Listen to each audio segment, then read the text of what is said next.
Hey, what's up guys, it's Jonathan here. So exchange traded funds, also known as ETFs, are commonly known to be one of the best ways to invest in the stock market. And even though ETFs make investing very simple, there's a couple of problems with them that I think every investor should be made aware of. So in this video, I'm going to go over what an ETF is and three main problems with ETFs. And if you stay with me till the end, I'll also go over how you can alleviate these problems. So without any further ado, let's get right into the video.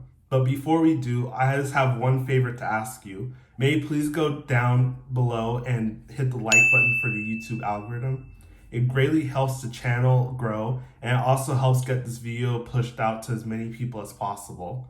So if I could just bug you for you just to hit the like button, that would be greatly appreciated. So let's get right into the video. So basically what ETF is that it's a fund that makes up multiple different securities and different weights for each security. Some of the most popular exchange traded funds are VTI and VOO.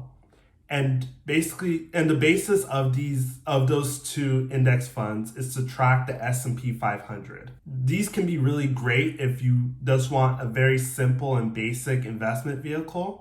But there are some downsides to using these investment vehicles. And the first downside to it is that you have very little control over what you're buying. In ETFs, usually it's a combination of a bunch of different securities. You might find yourself buying parts of securities that you don't really want to buy. So for example, the S&P 500 is a list of the 500 largest US companies that are publicly traded. And this list is determined by the market cap of these companies. And basically what the market cap of a company is its share price multiplied by amount of shares outstanding. So as a part of the S&P 500, there are nicotine companies that have made their way onto that list.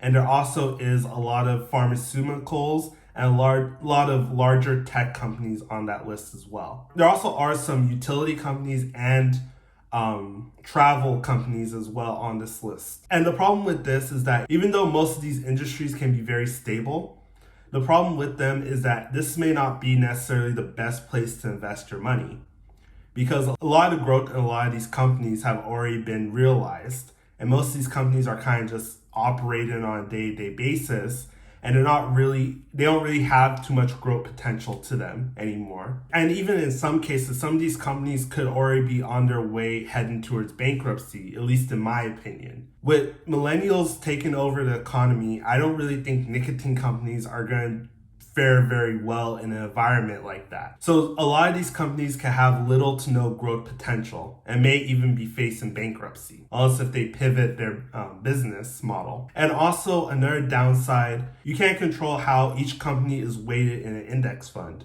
You're kind of at the mercy of whoever is managing the index fund to weight it the way they want to. The second problem with ETFs is the fees that they charge. So most ETFs charge some kind of fee, and they usually call it an expense ratio.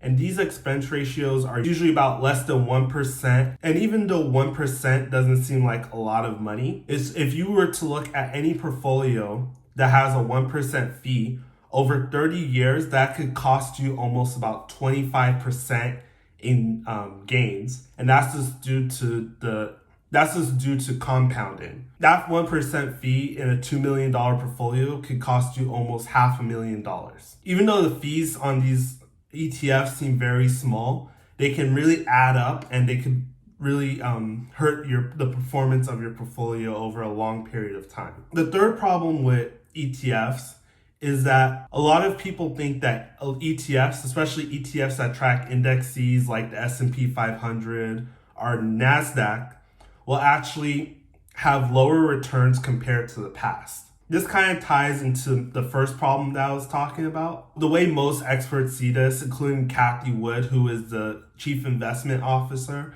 at ARK Invest, is that indexes value profits over growth.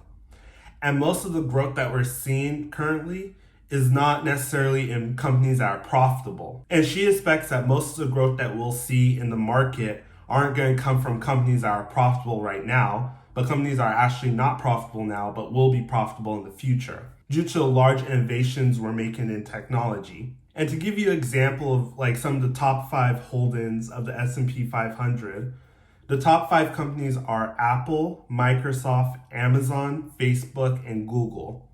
Now, all of those companies are exceptional companies, and all of those companies are very profitable and very cash heavy.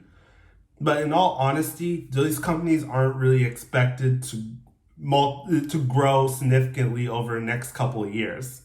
They're really just more of companies that are very profitable and have very good balance sheets. I get it, Jonathan. There's all these problems with ETFs, but what am I supposed to do instead? The solution is that you can create your own ETF. Now, you may be thinking that's crazy, but you can actually do this and it's very easy. And the way you could do this is by signing up for a service kind of like M1 Finance. I actually have a link down below where if you sign up and you deposit $100, they'll give you $30 for free. And you could go into M1 Finance. You can actually make your own ETF of your favorite companies that you want to invest in.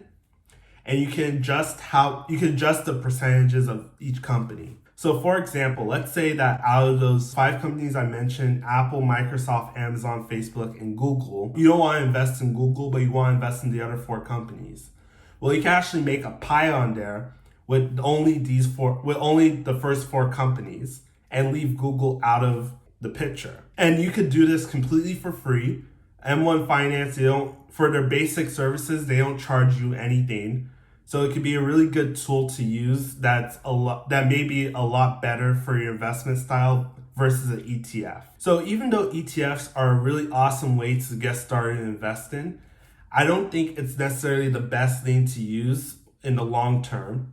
And I think after you have a fundamental understanding of the stock market, I think it's better that you create your own ETF and invest in that instead. So thank you for watching. If you enjoyed this video, please hit the like button. It greatly helps the channel grow and also helps push this video to as many people as possible. If you enjoyed my perspectives and the way I explain things, also I encourage you to hit the subscribe button and notification bell so you get notified anytime I post a new video. If you have any questions about ETFs or about M1 Finance, I encourage you to leave them in the comment section down below. I respond to every comment that is posted. Follow me on all my social medias. I try to post there as often as possible. And thank you for watching. Until next time.